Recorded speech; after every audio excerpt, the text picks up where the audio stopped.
Digital বা online হয়রানি। মূলত এটা একটা বিস্তর আলোচনা, স্বল্প সময়ে আসলে একটা পেজে অথবা দুইটা পেজে এটা আসলে বোঝানো সম্ভব না। তো ছোট্ট করে আমি একটু বোঝানোর চেষ্টা করছি।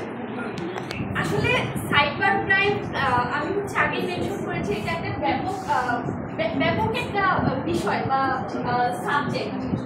বাট আমাদের এখানে প্রথমেই আসতে হচ্ছে ফেক ইমেজ ব্যবহার করে ফেসবুক আইডি খোলা এবং ফেসবুক ফেক ইমেজ ব্যবহার করে যে আমরা ফেসবুক আইডি খুঁজছি, তাতে কি হচ্ছে, যেমন আমার একটা ছবি ব্যবহার করে আমার এটা হতে পারে যে উনি হচ্ছে আমার শত্রু অথবা আমার ক্ষতি যাচ্ছে, এরকম একজন মানুষ আমার ছবি ব্যবহার করে বা আমার নাম ব্যবহার করে একটা ফেসবুক অ্যাকাউন্ট খুলছে এবং সেখানে আমার পরিচিত মানুষদেরকে আসলে সে রিকোয়েস্ট পাঠাচ্ছে, টাকা চাচ্ছে, আমার হয়ে টাকা চাচ্ছে, অথবা বিভিন্ন বডি পার্টস যেটা আমরা বলি এটার ছবি পাঠিয়ে দিচ্ছে।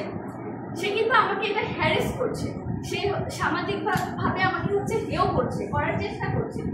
এই যে হয়রানি করা বা টাকা চাচ্ছে, এটা কিন্তু একটা বিশাল সাইবার ক্রাইমের আওতাধীন এবং এতে করে আমাদের আসলে মানসিকভাবে আমরা যেরকম ডিস্টার্ব হচ্ছি, আমরা সমাজের কাছে হেয় হচ্ছি।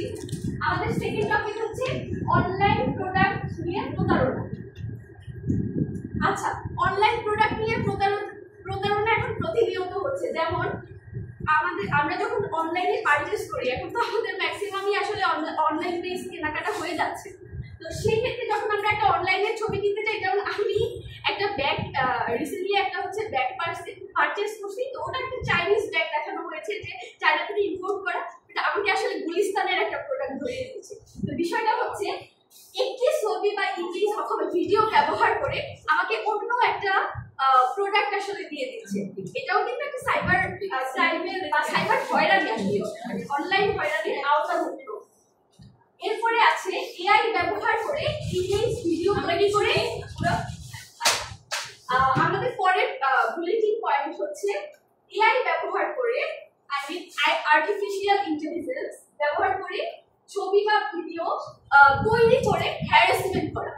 এখন বিষয় হচ্ছে প্রতিনিয়ত এখন একটা বিষয় হচ্ছে কি, মানে একজনের বডির উপরে দেখা যাচ্ছে আমার ছবি বসিয়ে দিল, সেটা কি করলো অনলাইনে ভাইরাল করে দিল। আমরা তো আসলে ভাইরালের সাথে সবাই পরিচিত নাকি? ইয়েস। আচ্ছা, তো এই যে ছবি বা অথবা আমরা পর্নোগ্রাফিতে এটা ম্যাক্সিমাম হয় যে একজনের বডির উপরে অথবা ভিডিওর উপরে দেখা যাচ্ছে আমার ছবিটা ব্যবহার করছে বা অন্য ছবি ব্যবহার করছে। এইভাবে যে সামাজিকভাবে সেই মেয়েকে হেয় করছে, তারপরে হচ্ছে একসময় কি দেখা যাচ্ছে, সে আসলে মানসিক চাপটা সহ্য করতে না পেরে সুইসাইডাল অ্যাটেম্পট সে নিতে বাধ্য হচ্ছে, এটা স্বাভাবিক। এরপরে আছে হচ্ছে